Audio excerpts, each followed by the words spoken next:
I'm a feminist, but I really enjoy gossiping. But I will say that when women gossip, we get called bitchy, but when a man does it, it's called a podcast. You're welcome. I'm a feminist, but the other day I saw a really hot picture, like a staged, beautiful hot picture of Jen Brister on Instagram. And this is the exchange I had with her. You know comedian Jen Brister? She's done The Girls Feminist a lot. She's very big right now, Jen Brister. She's great. She's fizzing with success. So this is the message I sent her on Instagram in the DMs. Fully thought you were Demi Moore. Turned out the picture of Jen Brister I saw wasn't Jen Brister, it was Demi Moore. I saw you and thought, Vanity Fair style shoot of female comics. I see I wasn't asked. Without looking at one other person. Then I saw Callista Flockhart and thought, well, fair play, above my pay grade, well done, Jen. Then I thought, read the names in case it isn't Jen, it's Demi Moore.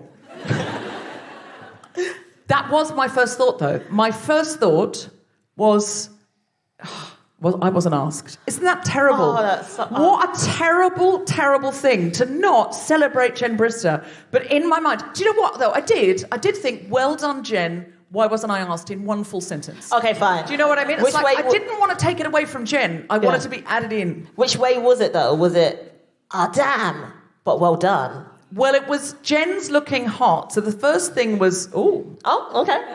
Then, well done. Yeah. No, genuinely. I am actually always very thrilled for other women. I don't have that thing of wanting to take it away from them. Yeah. I just want to be added in. You want to be the background? Yeah, all the foreground. Okay. I'm good with that. I'm a feminist, but I hate it when people say to me after I do a set, especially women come up to me after I do a set, I talk about dirty stuff quite a lot in my sets. I swear quite a lot in my sets. I hate it when people, especially women, come up to me and go, oh, you shouldn't be saying stuff like that. You should act like a lady. And I'm like, you know what? I'm acting like a boss, okay? Let's not say stuff like that to me, mum, okay? All the time, Deborah. She's very much like, let's not embarrass me whenever you do something. So she's not going to listen to this episode, okay? Are you not going to tell her about it? No. So is the non-feminist part that you hide your work from your mother? Yeah. When you should say, Mum, look at this work, look it in the eye. Be proud. You raised me, and here I am, being feminist. Even if you don't understand it, you should be proud of me, and if you're not proud of me, I'm not going to hide it. But who's once said that to their mum? Yeah. Nobody's saying that to their mum. The other problem with that, Deborah, is that how I'm also a lawyer, so she prefers that more. So does she brag about you being a lawyer to people? She does, and then I ended up on TV, and now it's my daughter's a lawyer, and she's also on TV. Yeah. I will say my mum is very proud of you for being a lawyer, or she would be if she knew you. My mum would be so proud of you if you were her daughter, because all she wants really is for me to be a lawyer. She wants to be able to tell people I'm a barrister. And listen, I agree with her. I should have been a human rights barrister. We all agree that's what I should have done. However, I didn't. I'm doing this. And whenever I'm on TV in Australia, she's always like, it's not a show I watch. I would argue that you are being a barrister. You're doing barrister work, like lawyering work. You're arguing the cases for women. Oh, I said, yeah. I didn't realise you knew about it. It's highly illegal for me to be a barrister, but sometimes I just pop in, pop on the wig, pop on the... I just grab one. You know, lots of lawyers don't turn up now. It's not well paid anymore. And I just go in and I do say, what are we arguing about? And they say, they say I nicked this, but I didn't. And I go in and I say, and I do something like I've seen in a courtroom drama, and the judge usually says, it's Britain, you can't overrule. And then, I'll tell you what, I won 2 out of 3. And the third one, that's when they realised, and yeah. And we have to congratulate that. I would love to have a go at it, though. Do you ever do this as your trial, which is the improvised law game? Improvised. But that's not really very fair, is it? Because you're an actual lawyer. Do they love that? Do they love that? They do love it. They just want oh my God, I can't wait to see you do that. When they tried to get me out quite on in Edinburgh, and I kind of was like, this is my day job. I don't really want to do it as like my side job as well. You and I should do it together. It'd be so fun. I'll do one against you, and I will happily lose to you, but no one else. I'm a feminist, but I continued Then I thought, read the names. In case it isn't Jen, it's Demi Moore. I continued, that's how hot you are. You could have married Bruce Willis and shacked up with Ashton Kutcher. Are everybody's DMs as unfeminist as mine? Because I feel like some of you are responding like this is not what we're expecting from you. But I feel if all our WhatsApps were released on the same day to the public, we'd all be cancelled at the same time in every direction. So I said to her, you could have married Bruce Willis and shacked up with Ashton Kutcher. Jen's a lesbian. Why would she want that? It's not clear. Also, how does Demi Moore still look so good? She's 61. And then I've just put loads of dollar signs. And then I've put, this has been a feminist public service announcement. Kiss, kiss, kiss. Jen wrote, I do not look anything like Demi Moore. That woman is too fire. But she's put flame, like the flameo emoticon. The flame emoji, Yeah. But I appreciate this much-needed compliment as I watch my face headed steadily south. 61, for fuck's sake. Same with Sandra Bullock, 59. Insane. These women have made a deal with the devil. This is getting into Jen Brister's a feminist butt territory here. Imagine if that was me, Callista Flockhart and Khloe Kardashian would be like, who is this lesbian? I reply, I fully, 100% thought it was you. Jen Brister wrote, I love you for that. And then a kissing emoji. I wrote, people always talk about how beautiful you are. Okay, it probably gets into that territory I shouldn't read out now. I think that's quite nice, actually. It is quite nice, but we were writing about how much they must spend on their faces, and Jen thought that they'd spent so much they'd done a deal with the devil. I think you're probably right, because obviously they've got so much money. But I was looking at Jennifer Lopez the other day, because obviously she's got her new album out. You all know Jennifer Lopez, right? Okay, fine. Got new album, new movie, documentary. She's back with Ben. She's feeling like herself. But she's like 52, and she looks amazing.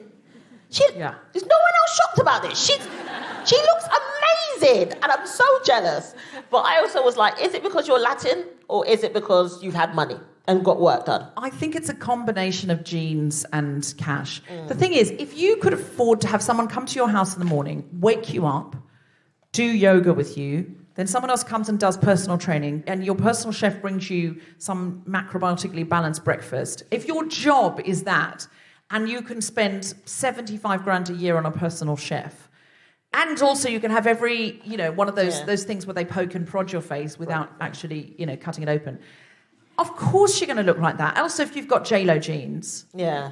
Like, I don't have J-Lo genes to begin with. My genes are okay. I think they're pretty good. They're okay. But nobody gets me out of bed to do yoga in the morning, and I think that's the real problem. No paid staff come and say, right, you have to get on the treadmill for an hour, and I'm not letting you off because you've paid me not to let you off. But if someone came up to you at like 7 o'clock in the morning and was like, hey, it's time for you to come and do yoga now, come out of that sleep, would you be like, okay, you know what, someone's making me do it, or would you just be like, elbow in the head? I think if I were J-Lo, because J-Lo, the whole thing about J-Lo is she has got this absolute ambition, and she's like targeted on what she wants. So if I were J-Lo, yes, I would get out of bed. Am I J-Lo? No. So obviously not. Obviously not. But All I really want is someone just to like lift up my boobs. That's all I really want. I mean, I can do it. Okay. I'm a feminist, but I can't help but smile. But when I see a man confidently rocking a pink floral shirt, real men can wear whatever they want to, and they wear it damn well. The reason why I say this is because I was in Leicester on the weekend, and a very good friend of mine, we went to a gay club, a very good friend of mine, I really fancied someone in the club, and approached them, and the person that they approached basically turned and said to them, I don't think we're going to be a good suit because you're too feminine. Oh. And I kind of was like, fair, okay. And then we had this weird discussion about preference, which is okay because people think I have a preference about dating white people. It's not true. It's just that there's more of you lot. It's a numbers game. It's a numbers game. Yeah. So, yeah. I wrote that one for my friend. There you go. All right. I have to skip a bit of what I wrote to Jen because I can't read you everything. I'm so intrigued. But I will finish it off, I said, people always talk about how beautiful you are. I don't know if you know that, but they do.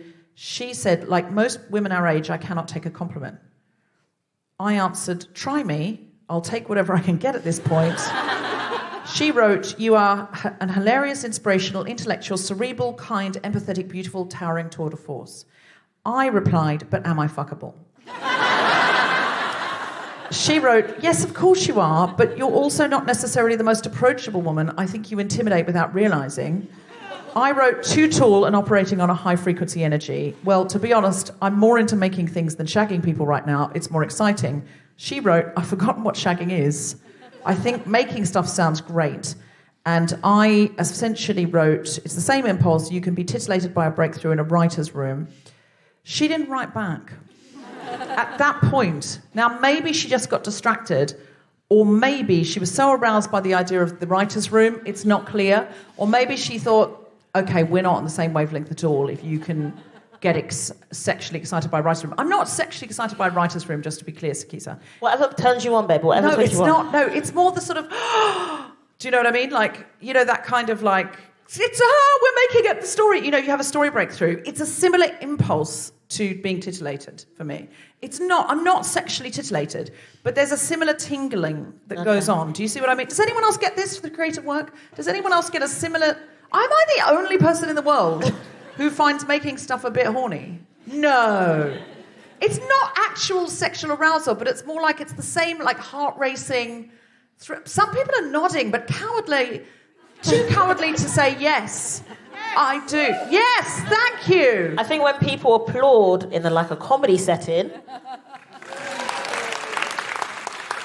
that maybe turns you on as well. I don't get turned on by applause. Okay, I actually find bowing at the end of a show a little bit awkward. I want it to be over. And it's weird, isn't it? As a performer, you would think I would like it. But when I've had to do shows where I've had to bow at the end... Yeah, like a gymnast or something. Yeah. I'm like, when I see actors, like at the National Theatre, jog out like they've done a marathon, and then they just let themselves go and they just sort of fall forward like, like they've run a marathon. I'm so embarrassed for them. I'm just like, mate, it was a bit of Chekhov. There was a lot pausing, standing around, looking wistfully into the middle distance. Why are you sweating and huffing and looking like you need a long massage? Like, seriously now. Some shows are very physical, but a lot of them aren't. And there's still a lot of, I've given my all. Whenever I watch Chekhov anyway, I've got a real problem. I'm just like, I know he writes for women well and, you know, all of that, and there's 3 sisters and everything. Yay, well done, man, writing when women couldn't write about 3 sisters. Lovely work. Love it. Pleased. I'm pleased for you. I'm thrilled for you. Don't get me wrong. But also, fucking hell, I'm just going to go on EasyJet and get you a ticket to Moscow. Fucking hell. If they say they want to go to Moscow one more time, I'm always just like, want to look it up on Travelocity and go, you know you can do it. £27. £27, you can get to Moscow. I'll get you tickets to Moscow. That's how I always feel when I watch Chekhov. They're always just banging on about going to Moscow and they never fucking go. I know that's the point. Yes, yeah. That is I've heard the fucking point. You're like, it's done, over, fucking go. Oh, I mean, I'm thrilled he wrote all those plays. Thrilled. But don't ask me to watch them unless you're in them. I'll go for a mate. If a mate's in a Chekhov, I'll go. But other than that, I've seen them. You know what? I've never seen a Chekhov. I'll take you next time. No, it's okay. You sold it so well. I've sold it so well. Live from King's Place in London, the Spontaneous Shop presents The Guilty Murderers with me, Neil Cross's wife, guest host, Sikisa, our very special guest, Rebecca Roache, talking about the word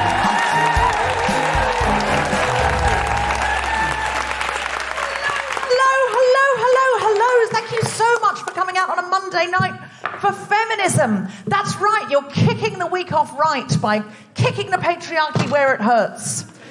Just give us a cheer if you've done anything to smash the patriarchy since January the 1st. Excellent. Do you mind saying what it is? No, probably I shouldn't do that, should I? Because then people won't want to cheer anymore if I point to people and go, what? What have you done? Account for yourself. How rude. I'm sure you have. Would you like to tell us about it, or I can get someone else? You would. Excellent. Do you know what? I sensed you would. You were sitting in the front row, you're making direct eye contact. So really, whose fault is this? What's your name? I'm Lauren. Lauren. So you sound North American, is that right? Australian. Oh, you're Australian. Hello, so am I. Oh, that's so nice. I've seen you before. You've seen me before? Excellent. Lauren, have I seen you before? Or was it a one-way sighting? Well, I used to teach your niece, actually. You used to teach my niece. This has taken a turn.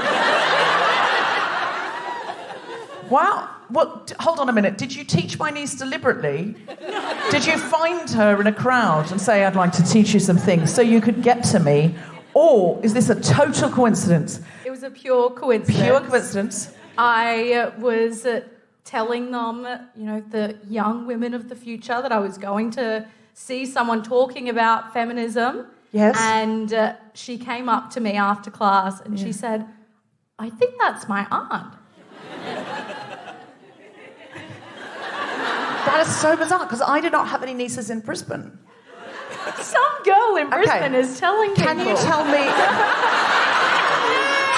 She knew your name. I've got a niece in Auckland. I've got one who's just moved to Sydney. I've got one in another part of New Zealand. I'm just trying to think. I've got one in Scotland. You've got some poor lass in Brisbane saying she's your No, I think I might know who it is. Can you say the name? Kate. Oh. Who are you thinking? No. Niece. You sure it's not a cousin or like a daughter of a cousin or... Do you know her mum's name? No. No, okay. Okay, well, I don't know who that is, but I think it might be my cousin's daughter. How old is she? Right now, she would be 15. Right, I'm definitely asking about right now. Yeah. This 15. was a few years ago. 15 now? She'd be 15 now. Yeah, Could or this be. year, yeah. It could be, or it could be someone just masquerading as my niece. It'd be quite which impressive. I find intriguing. Because if I were going to masquerade as someone's niece, I'd pick someone like Sharon Stone. I have to say I'm flattered. If this is somebody just being like, yeah, I know her. I am related. How? My mum is her sister. Unless I have a secret niece I don't know about, which is highly possible, because I don't know anything about my biological father's side of the family, and they're all from Brisbane. Maybe they found me.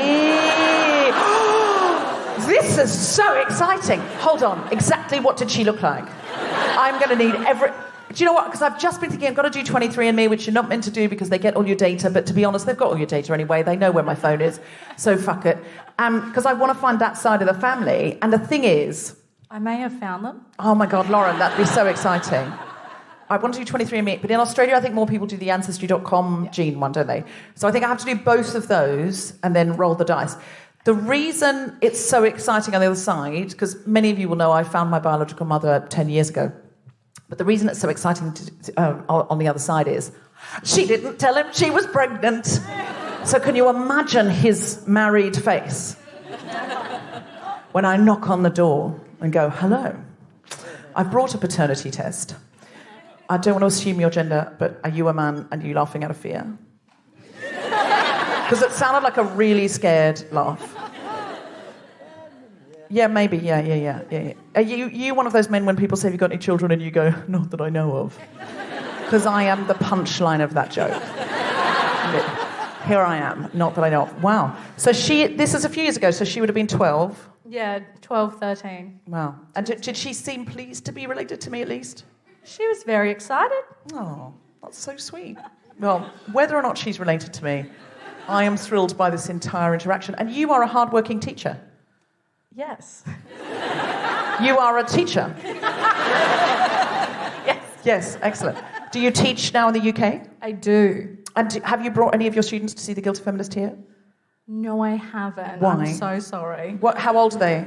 They are range between 11 and 14. Oh, they would be perfect. We could do a sort of adolescent... What kind of school is it? I don't know how to explain it. Well, is it a comprehensive... Yeah, it's comprehensive. Needs some feminist... Oh, they need some feminists. They need some feminists? Yeah. They do. They need some feminist umphing. Are they local? Yeah, they're in Hackney. They're in Hackney. Great, okay. Do you want to come out? I mean, it's very difficult for me to say no now, isn't it? Because these people are looking at me and going, so you say you're a feminist? The tables have turned, Lauren, haven't they? When I leered over and went... Leered? I didn't leer. When I leaned over and went, so, Lauren, what have you done to smash the patriarchy?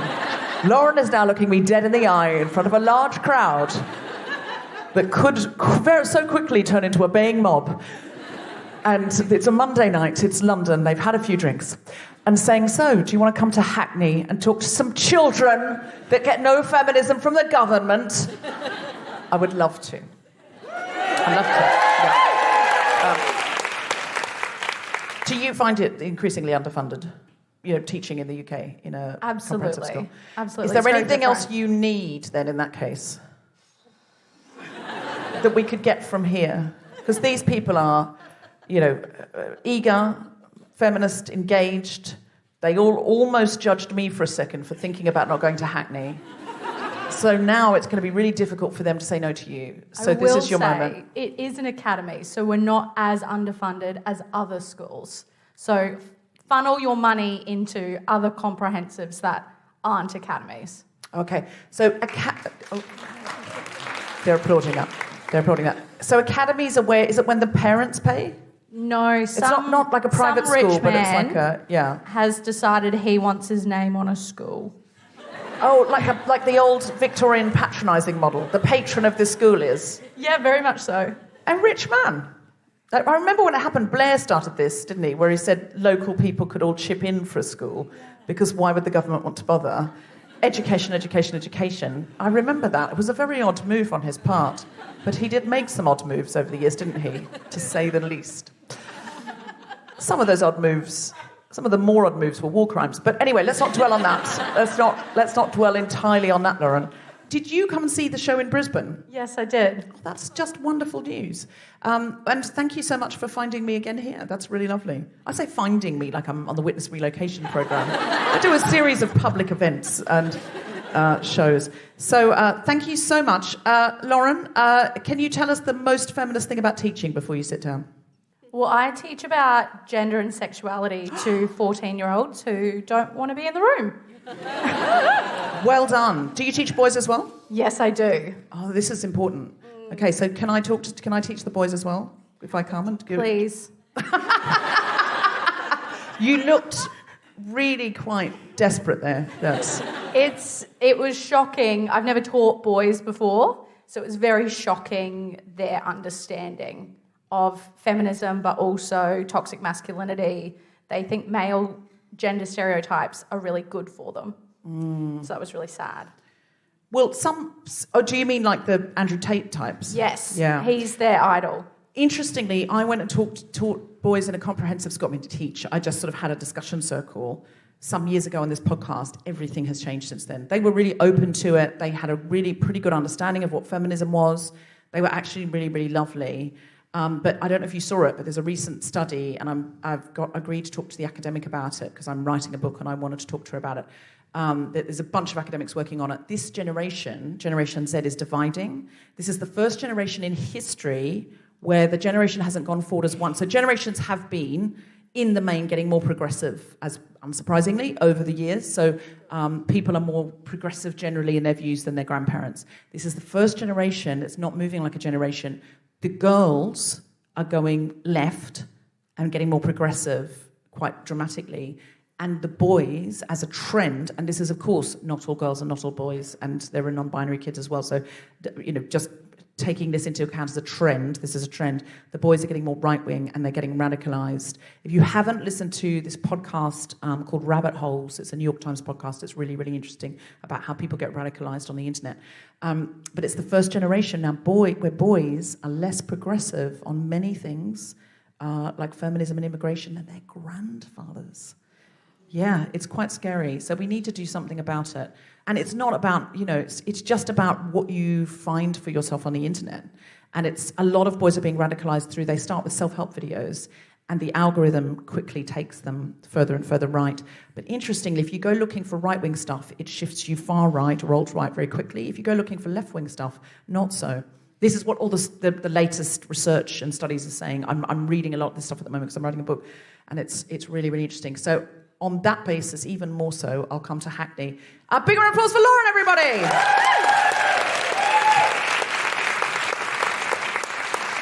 Thank you so much. Well, I normally talk to a few people, but we only needed Lauren.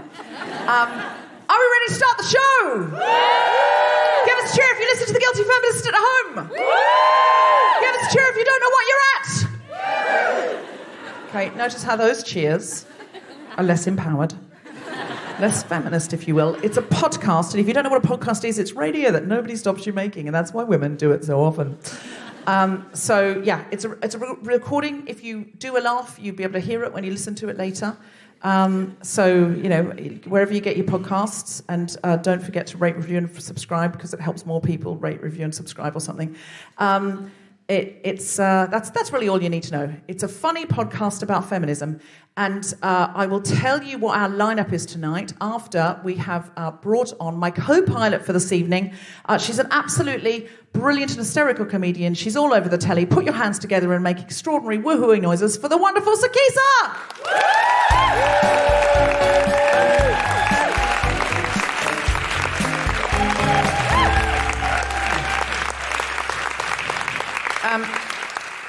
Thank you, Sikisa. That's Lauren in the front row. She teaches my niece. Oh, wow. Yeah. How is that? We don't know if she's really her niece. We've done some digging. I think it might be my cousin's child, which is a sort of, I don't know, what does that make me? Family? Yeah, second. I think it's a second cousin. I think she might be my second cousin, but niece sounds cooler. Yes, niece sounds cooler, but also I feel like you're just here to be famous. I like you. Well done. Mission accomplished if that was the case. I don't know how many gender studies teachers are struggling to be famous. I feel like that's an accusation that could be levelled at both of us, but not at all this hard-working teacher who has to teach 14-year-old boys about gender studies. I love you for that. Well done. Yes, that should be a reality TV show, and I would love to see that. How are you? I love the way you just turned that into a reality TV show. I'm very well, Sikisa. How are you? I'm good, thank you very much. I'm very excited to be here. Hello, everyone. Hey! Happy to bring the party. Yay. I'm so excited to crack on with the show. First of all, we're going to do the opening titles. So I'm going to say live from King's Place in London. You're going to break into spontaneous applause. As if you just heard, oh my God, live, London, we're so thrilled to be here. And you just like, woo, like that. Sikisa will then bring you to a climax using only her hands while I say where we are and who. You won't hear this, but you'll hear it when you listen at home. She'll be able to hear the last word that I say, and then Sikisa will bring you down gently down the other side, okay? Our editor tells us that it's better for him if you trail off your applause rather than bringing it to a dead stop. So if you are interested in making the life of a white, straight, cis man easier, you go right ahead. Make it sexy, everyone. Make it sexy today. Great. Great advice. Ready? This is The Guilty Feminist, the podcast in which we explore our noble goals as 21st century feminists and the hypocrisies and insecurities which undermine them. I'm Deborah Francis White, with me is Sikisa, and we're talking about the word cunt. Now, unusual, but we have an expert, a senior lecturer in philosophy at Royal Holloway University of London, and she has a book about swearing, and she wants to talk tonight about reclaiming the word cunt and what it means, the origins, why it's seen as extremely offensive, etc., etc., which is exciting. It's very exciting. I do love to use the word cunt. Why is that funny when I say it and not when Deborah says it? I think what they've read on me, my awkwardness has seeped out on them. Your confidence has made it funny. Me, they're like, oh, she's swallowing that. So to speak. Swallowing the word. Swallowing the word. I don't know if it's because I've just had I think we just need to... I like to reclaim the word, so it'll be nice to talk about it later on. Yeah. I feel like the word has been, used against women for several years, and it's an abuse kind of... I don't know why I'm doing this. I'm pointing my fingers out like guns. I don't know why. Yeah. So South London, it's coming out of me. But I just feel like it's time for us to start reclaiming back certain words, especially when we talk about this day and age. Yeah. So cunt is a good one. Bitch, pronounced biatch, I enjoy. Biatch! Yeah, really enjoy it. Really enjoy it. And I kind of feel like I'm allowed to use it. I mean, obviously, as long as I'm using it, a lot of it's tone, isn't it? Yeah, it's about the way that you use it and the context that you use it. Biatch. And it doesn't really work for me. It works with you better than it would. See that we swap words. Yes. I can make pH funny. Yeah. And you can make Cunt. funny.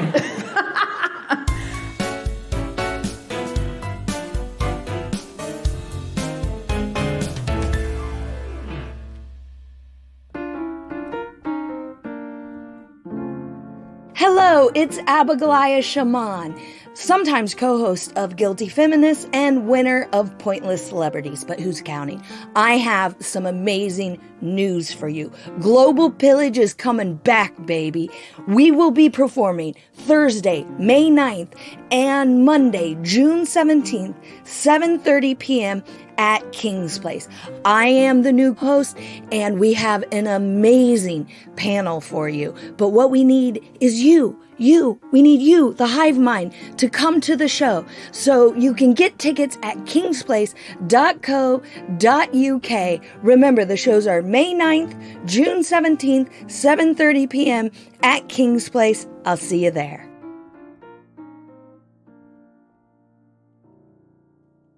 It's time for you to do some stand-up comedy. Are you ready? Oh, yes. Are you ready? Would you like to see Sikisa do some stand-up comedy? Then put your hands together and make incredible whirring noises for Sikisa! Hello. Hi. Are we well?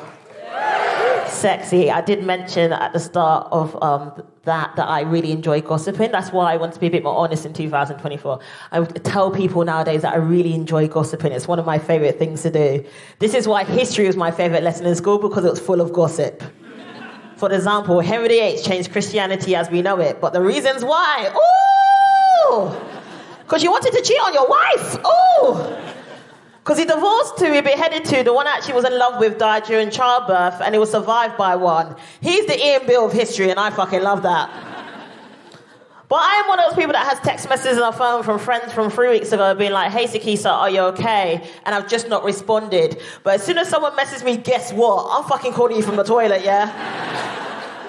Yes, I'm doing a poo right now, but I want to hear the gossip. Tell me, yes. We enjoying 2024?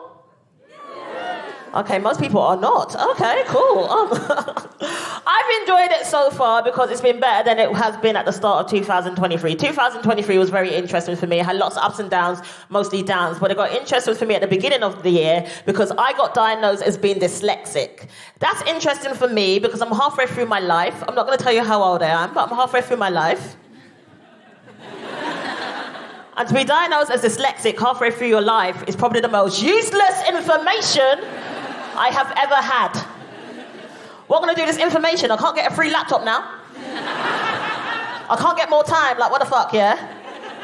And whoever made the word dyslexia, fuck them, okay? There's an X in it, there's a Y. Why would you do that to us? Think there's a Q in there somewhere? I don't know. But since being diagnosed as being dyslexic, I've been thinking about words. Words is a very interesting thing for me to think about, because even the simple things that people say to you on a day-to-day basis that they think is a compliment, I take in a very different way. Like when people say to me, oh, you look pretty today. Today? One to yesterday, bitch. Like, what the fuck, okay? I got called the ultimate compliment the other day. I got called a MILF. Any MILFs in? Okay, you own your shit, yes. If you don't know what a MILF is, it means mother I would like to fuck. Got called the MILF the other day, which will be the ultimate compliment if I have fucking kids!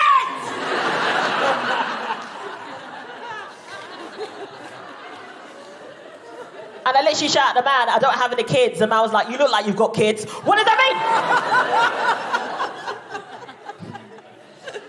I've got no idea what that means. I don't have any kids. I have got cis godchildren though, and they're all gorgeous. The youngest one is 6 months old. She's gorgeous, chubby cheeks. I could eat her alive. The oldest one is 11 years old. She's a bitch. She is, okay. She watches me quite a lot on YouTube and Instagram and stuff like that because that's her generation. And she said to me the other day, oh, Sikisa, with all this entertainment business stuff that you're doing, when do I get to meet Idris? And I was like, Idris who? And she was like, Idris Elba. And I was like, what the fuck are you going to do when you meet Idris Elba, yeah? Because I know what I'm doing when I meet Idris Elba, yeah? Idris is getting fucked. Ugh. But I realised she was a bitch when she was about 7 years old. I had to pick her up from school, and I got called into the head teacher's office, which I didn't know could happen when you're in your 30s. And I walked in there, and I was like, hey, what's going on? And the man was like, oh, Renee's in trouble. And I was like, okay, why is Renee in trouble? And he was like, Renee's in trouble because she punched the boy in the face. And I was like, oh, Renee, why are you punching boys in faces? And she said this little boy wants to play Kiss Chase. Now, we all know the game Kiss Chase? No? If you don't know what it is, it's normally when little boys chase little girls around the playground and they aim to kiss them. It's basically a game that shows men about consent. And she said she didn't want to play Kiss Chase, so she walked off, and this little boy dragged her back and was like, no, you've got to play Kiss Chase. So she punched the boy in the face. Now, I said to the head teacher, I'm really sorry. Me and my family don't tolerate violence, even though we're from South London. However, that boy's probably been a little bit of a cunt, so I'm going to take her to McDonald's, okay? What would you like today? A Big Mac? No, yes, you've been good. I think the main reason why I don't have kids is because I do a lot of things in my life. I am a stand-up comic. I do this full-time. I'm lucky to be able to do this job. I love this job so much. I also am an immigration lawyer. That is a true story. So if anyone still needs that British passport, still come find me. I've still got 4 in my drawer. They're £100 each, okay? Actually, there's £200. There's a cost of living crisis going on, okay? But I also am an international award-winning burlesque performer. You ain't paid enough to see it. You ain't paid enough, no. It's interesting when people hear I do stand-up comedy and burlesque because they say to me, have you ever combined the two things together? And I'm like, yes, that's what I want to be doing. It's just taking off my clothes while people laugh at me. That's going to make me feel really sexy and comfortable about my life, okay? But if it comes to dating, this is the other reason why I am single as well, because I do a lot of things in my life. I'm too busy.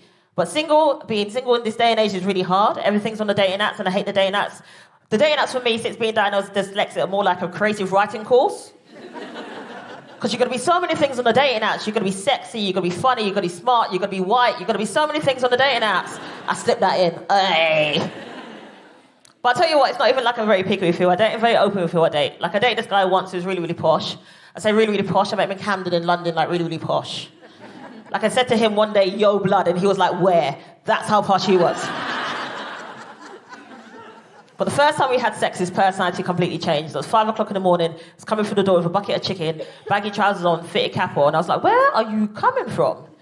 He was like, yo, yo, yo, yo, bop to the shop, Golden Wonder, what flavour? Salt and vinegar, coke from my brother, flake from my sister, 10 each and a packet of Rizzler, dash out the shop, all in the Zender, kick him in the teeth and pay him later, because got a tick on my new night trainer.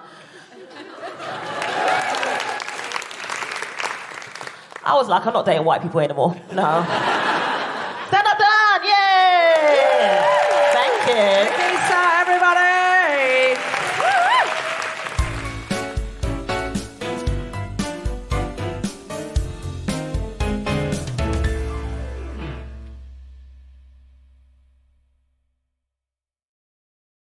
Hello, Guilty Feminists. This is Deborah.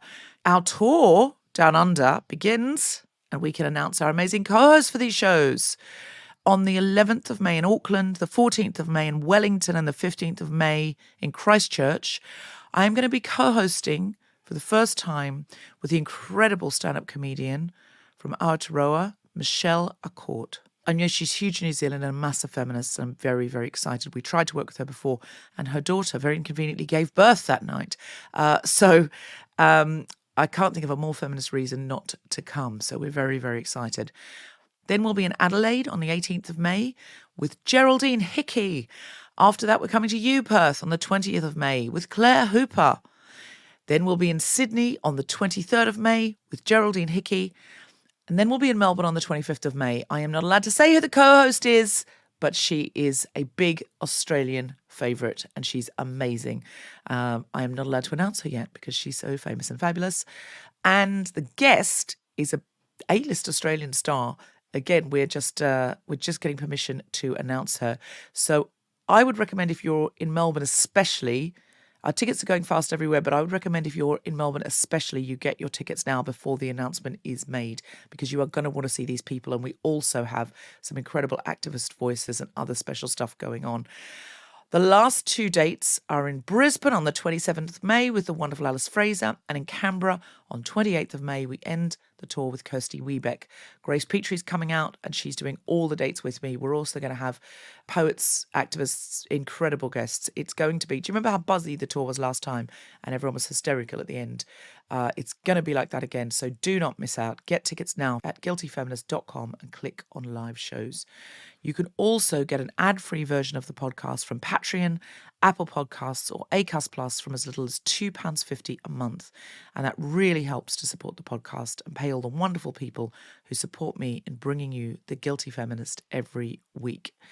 You can also show support in a way that costs you nothing by going to Apple Podcasts or Spotify and giving The Guilty Feminist a 5-star review, even though you've done it before, because it really, really helps other people find us in a very crowded market with a weird algorithm pushing people further to alt-right content every week.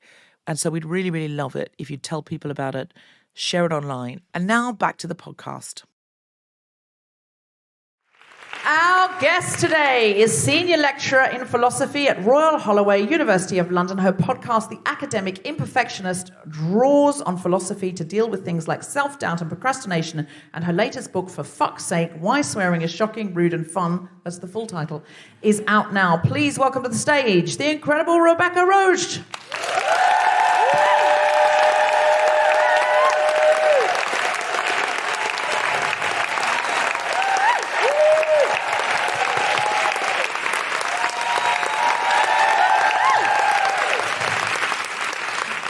Rebecca, thank you so much for joining us. It's wonderful to have you. How did you get into swearing? Like, what, as an academic? I mean, was it the cuts to funding, or like what gave you such an interest as a linguist in swearing? I was supposed to be working on something else. I'm very good at starting projects, less good at. Oh, me too. ADHD. seeing them through. Yeah. Yes, I'm a Gemini. Yeah. Do you? Yes. Yes, absolutely. Do you? I'm a Gemini, so I never finish what I start. Yeah, I came across a news report about a predatory journal, which rarely make the news, but they claim to be academic journals and they have quite lofty sounding titles, but they actually just solicit articles from academics and get them to pay so that they can publish them, and they're generally not very selective. So they're kind of money-making rackets. And one of them made the news because they had accepted a paper which was entitled "Get Me Off Your Fucking Mailing List," and just the entire text was made up of that repeated, and it was formatted like an academic journal. Fantastic. So this made the news, but And they hadn't noticed; they just published it. They didn't publish it because the authors didn't pay the publication fee, but they accepted it. Right. It was by a couple of computer scientists in the US. Who did it? Yeah. But what was interesting was that in the news report, at least the one I read, the front page of this article formed the picture. So you could tell they were sort of fucking all over the place. But in the headline, they gave the title of the paper with some of the words in fucking replaced by asterisks. Yeah. So I was thinking that's weird how we do that. Yeah. You know, because it does seem to work when you replace asterisks in swear words, that it somehow makes them less offensive. But you can still see what the swear word is, and you know that it's kind of like usually we want to communicate the swear word. So I started looking into thinking like probably some philosopher has written about this. I'll see what they say, and nobody had. So then that became my new project. Wow, and then I just kind of got into all the other little corners of swearing along the way too. If you're listening at home, by the way, I probably should have said, if you're listening with a child in the car, this episode, I should have said ages ago, because we started with the C word, so just all I can say is sorry, you've probably turned off by now. Don't know what to tell you.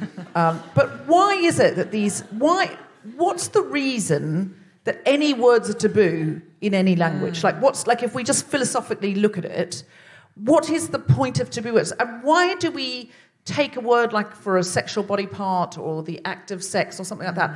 And why don't we just say fiffle if we hit our hand with a hammer? Why do we take this other word that's taboo in some way, that we cover our private parts or we don't have sex in public or whatever? Why do we take that and we bring it out, we put that on the table? What's the origin of it? Yeah. So, I mean, you kind of touched on it a little bit there. Of course, there are plenty of taboos that are linguistic, like swearing, but there's lots of non-linguistic taboos as well. So, yes, having sex in public, defecating in public, etc., etc. So, yeah, people have looked into this, and it turns out that there's some harm at the root of it, or there's a worry about harm. So, we don't defecate in public because there's a risk of, well, it's unhygienic. You don't have sex with your siblings because there's actually that's kind of an interesting story, but to cut it short, there's Well, I was going to say, unless you're in Devon, so... If you're listening in Devon, we love you and we'll come to you on tour soon. We don't think that. That was a joke. We don't think that.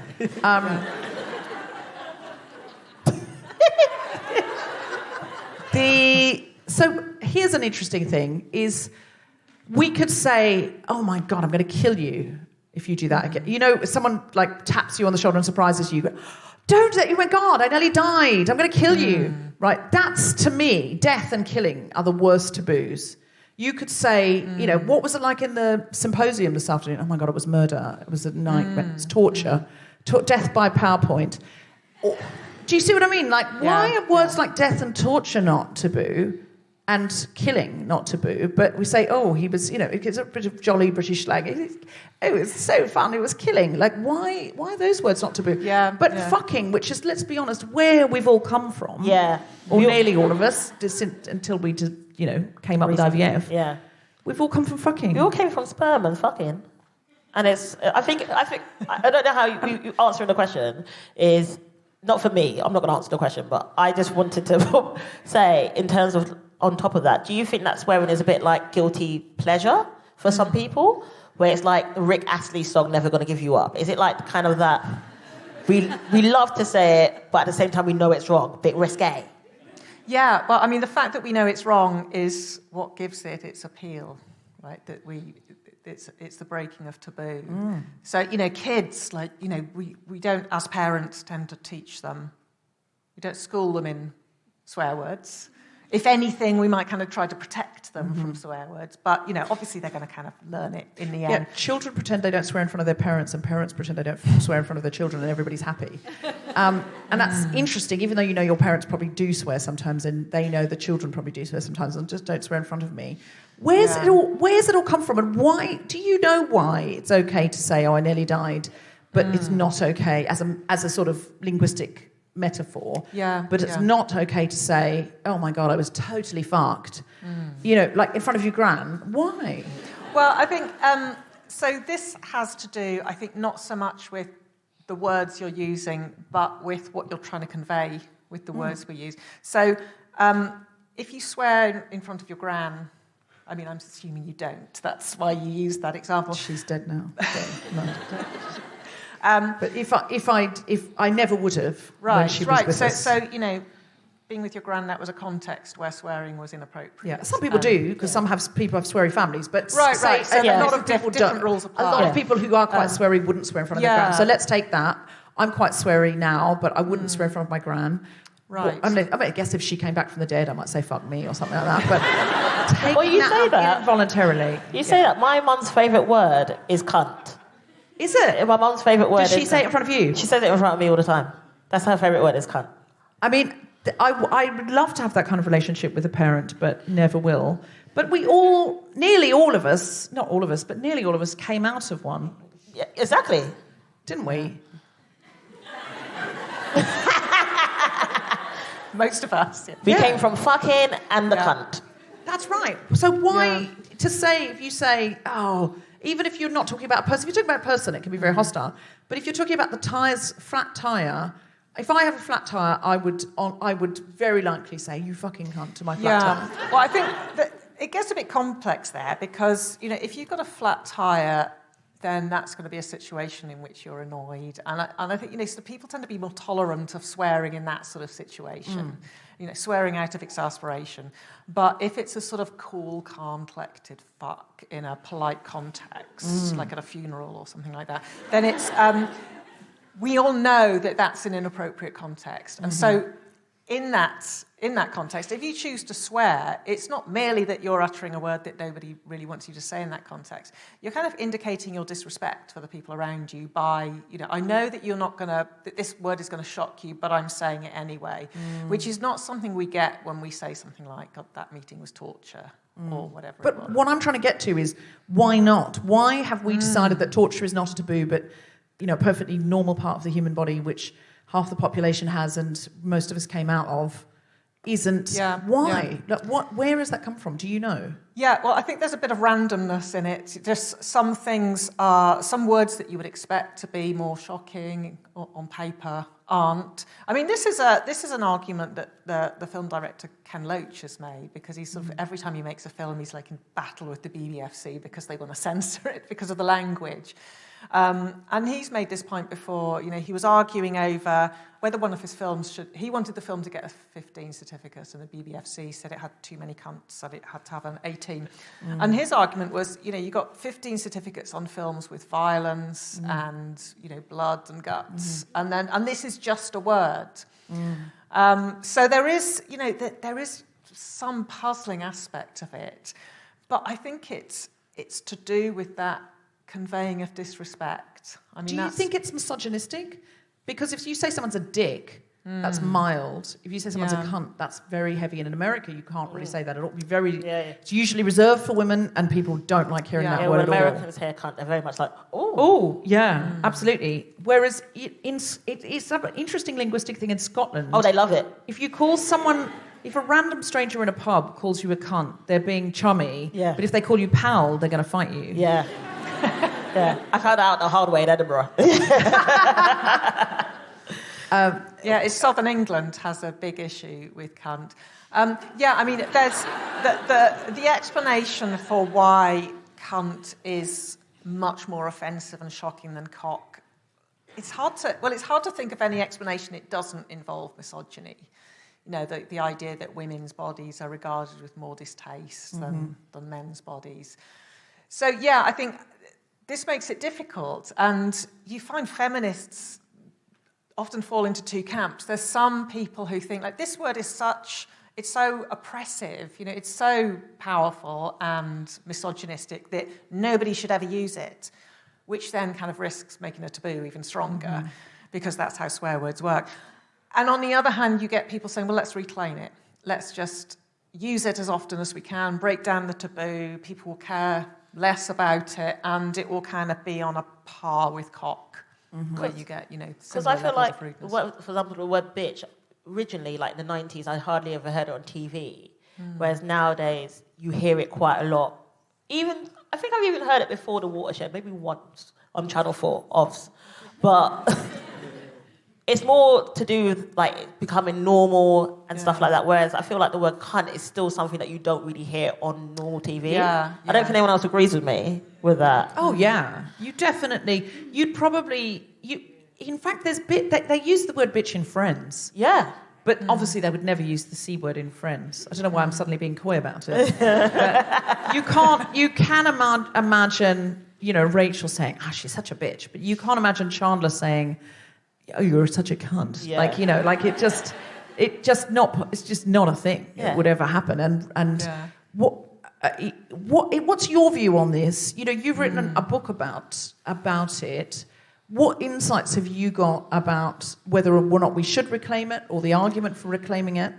Yeah, well, I think we should, but it's also very difficult because, if you think about the way in which people try to... So there's something called conscientious offence that involves sort of engaging in public displays of some behaviour that people have mistakenly found offensive in an attempt to get people to see that it's not really offensive.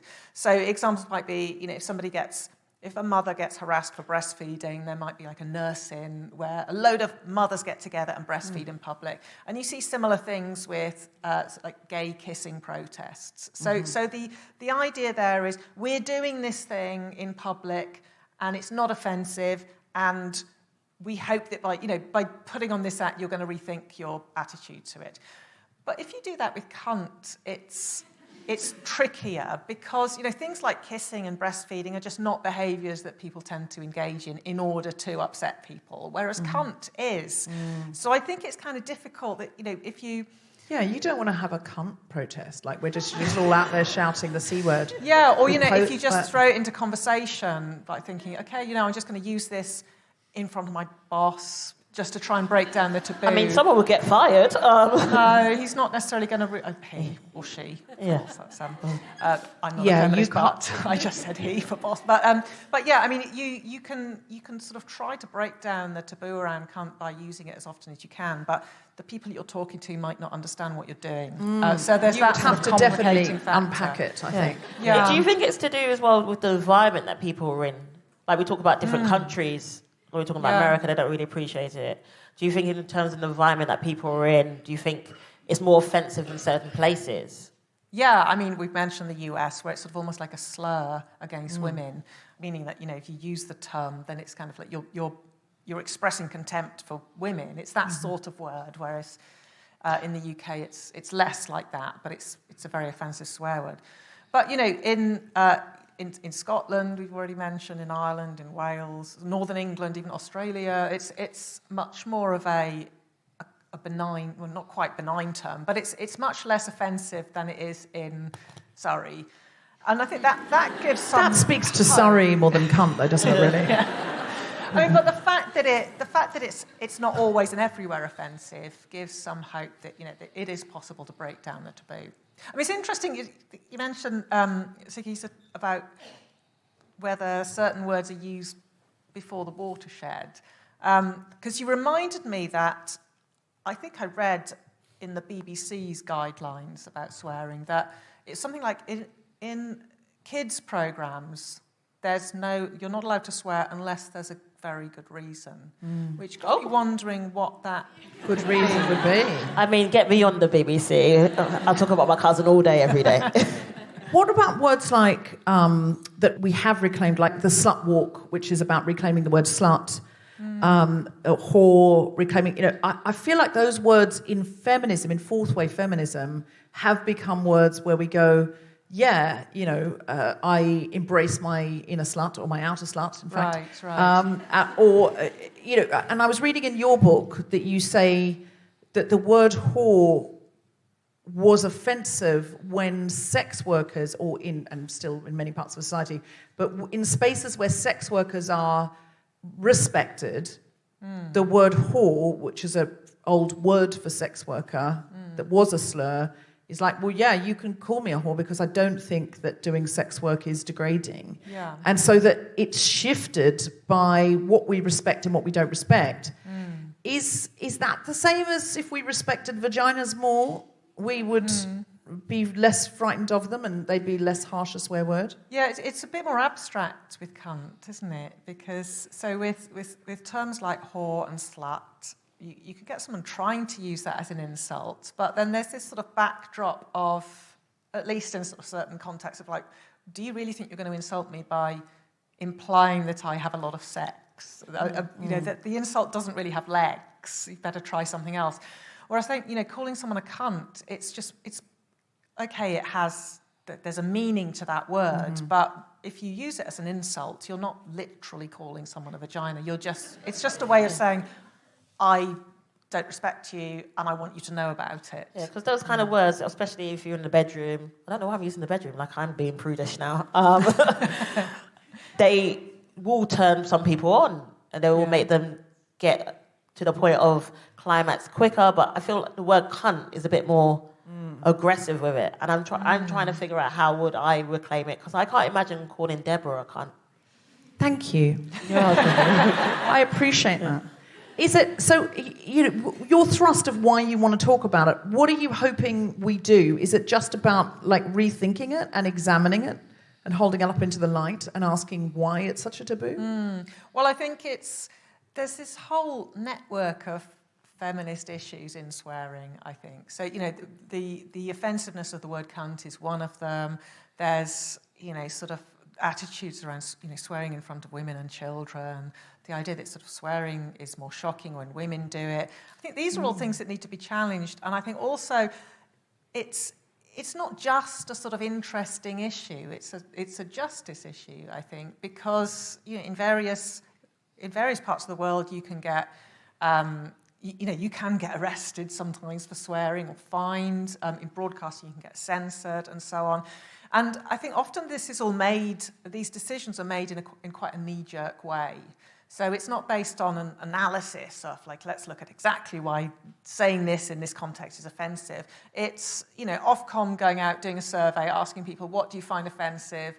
And then just taking people's often unreflective attitudes and sort of feeding those into the rules.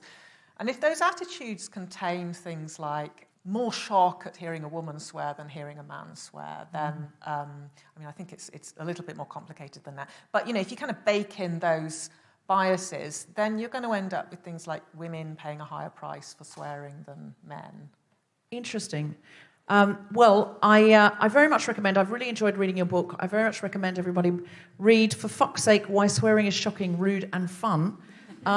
Do you have anything to finish on in terms of why it's fun? I don't think it is fun anymore. I'm quite bored with it. But I think that's right. You've got ADHD. You're bored of this now. But it says in the book. It's in the title of the book that it's fun. Yeah. Lots of people who haven't spent 7 years writing a book about it probably think it's fun. My kids think it's fun.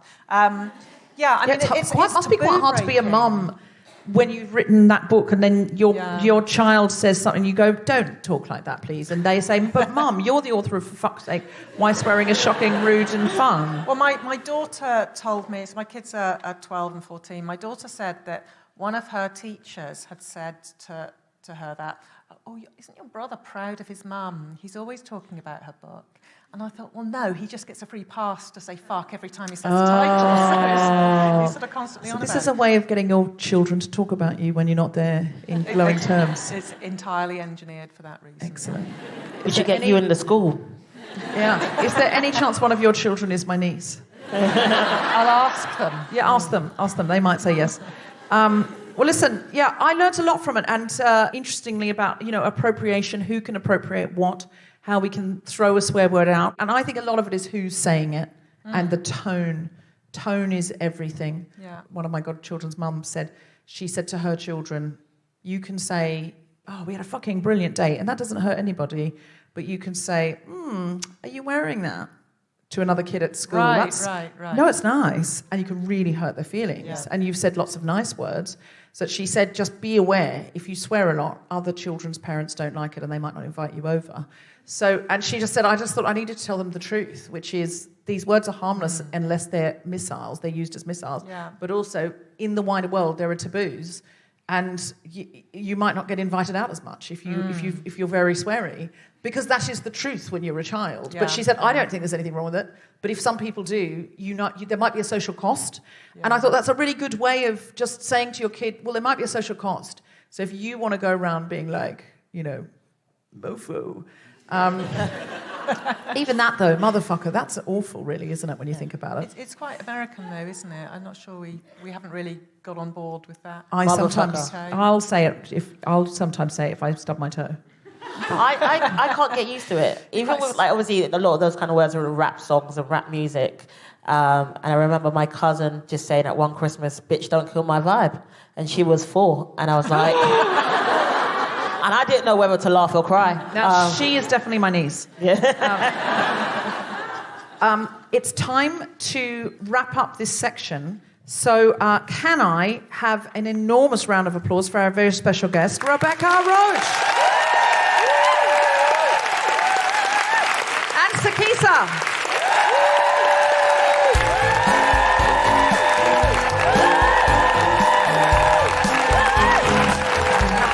Guilty Feminist with me, Emma Francis White, guest host, Sikisa, our very special guest, Rebecca Roache. The recording engineer was Chris Sharp, the Girls' Feminist theme tune was composed by Mark Hodge, the producer was Tom Sinsky, for the spotted shop next to Rachel Duff and Gina Dizier, Zainab Mohammed, and everyone at King's Place, as well as all of you for listening. For more information about this and other episodes, visit guiltyfeminist.com. Are you allowed to say who the rich man is? We can cut it out of the podcast. Who the wealthy gentleman is? Well, he's not alive anymore, so maybe we'll just leave him to the side. Right. Let's not speak ill of the dead. Yes. Yes. Because we would be speaking ill of him. Is that what you're implying? Look, we'll cut this part out. I think it's best that we cut this part out because Lauren likes her job. And at the moment, she's on course for a promotion. The Guilty Feminist is provided exclusively from Acast. Find it wherever you get your podcasts.